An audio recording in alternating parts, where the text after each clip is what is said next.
பஞ்சாயத்துக்கலாமா பயந்துட போறேன். தஞ்சையில் மீத்தேனுக்காக நிலங்கள் கையகம்.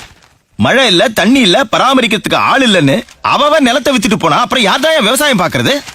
மீத்தேன் எடுக்கிறதுனா ஏதோ மலத்தேன் எடுக்கிறதுன்னு நினைச்சிட்டு இருக்கீங்களா? பச்சை போர்வையை விரிச்சு போட்ட மாதிரி கிடக்கிற நம்ம மண்ணை புல்டோசரையும் போர்வெல்லையும் வச்சு பொத்தலாக்கிடுவாங்கய்யா. பெட்ரோல் நிலக்கரியை விட பெரிய எரிபொருளாயா மீத்தேனுங்கிறது. நம்ம 4-5 மாவட்ட மண்ணுல தான் அந்த இழவு அதிகமா இருக்குதாம்.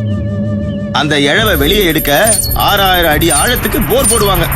நிலத்துக்கு அடியில இருக்கிற மொத்த தண்ணியும் வெளியில எடுப்பாங்க. அந்த இடத்தை நிரப்புறதுக்கு கடல் தண்ணி உள்ள வரும்.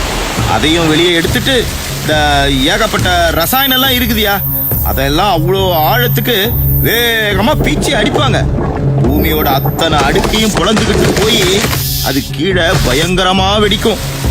அந்த ரசாயன கழிவையும் உப்பு தண்ணியும் வெளியே எடுத்து கொட்டுறப்போ நம்ம மண்ணுல இருக்கிற மரம் செடி கொடின்னு அத்தனையும் கருகி சுடுகாடா போயிடும் ஐயா. பூமியோட அடுக்கெல்லாம் செதஞ்சு போய் நாம பெருமையா நினைக்கிற பாரம்பரிய கோயில்லாம் சுக்குநூறா நொறுங்கி போயிடும். ஊருக்கே சோறு போடுற நம்ம மண்ணு உப்பளமா மாறி போயிடும்.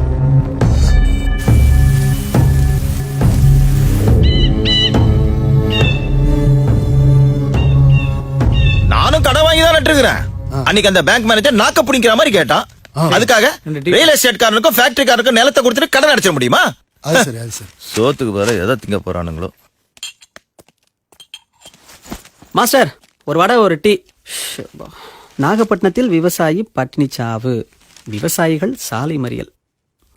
ஆமா, இந்த விவசாயிகளுக்கும் வேற வேலை இல்ல, பேப்பர்காரங்களுக்கும் வேற வேலை இல்ல. பட்டினி சாவாம் பட்டினி சாவு. மாசத்துக்கு 20 கிலோ அரிசி தராங்க, அதை வாங்கி திங்க வழி இல்லாம எப்படி சாக முடியும்? சும்மா பரபரப்புக்காக எதையாவது பண்ணிட்டு அப்புறம் பஸ் மறிக்க இறங்கிறாங்க. வெட்டி போய் எதுக்கு சட்டை பிடிச்சா? உன் சட்டை பிடிச்சாலும் உனக்கு ஒன்னும் பெருசா காயமாயிடல. நாளைக்கே செத்துற மாட்டேன். ஆனா இத்தனை பேர் மத்தியாலும் உன் சட்டை பிடிச்சிட்டேங்கிற அவமானம் இருக்கல்ல, அது உன்னை சாகடிச்சிடும்.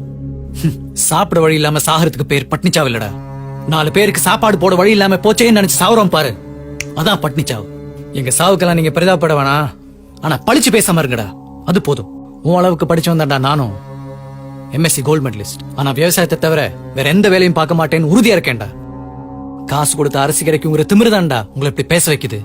நேத்து செத்து போன நாகப்பட்டினம் விவசாயிக்கு 15 ஏக்கர் நிலம் இருக்குடா. ரியல் எஸ்டேட் அது இதுன்னு வித்திருந்தா கூட வாழ்க்கை முழுக்க உட்கார்ந்து சாப்பிட்டு இருக்க முடியும். ஆனா இதுக்கான சோத்தை போட முடியாம போச்சேன்னு தான் தொங்கி இருக்காரு அவரு. போடா.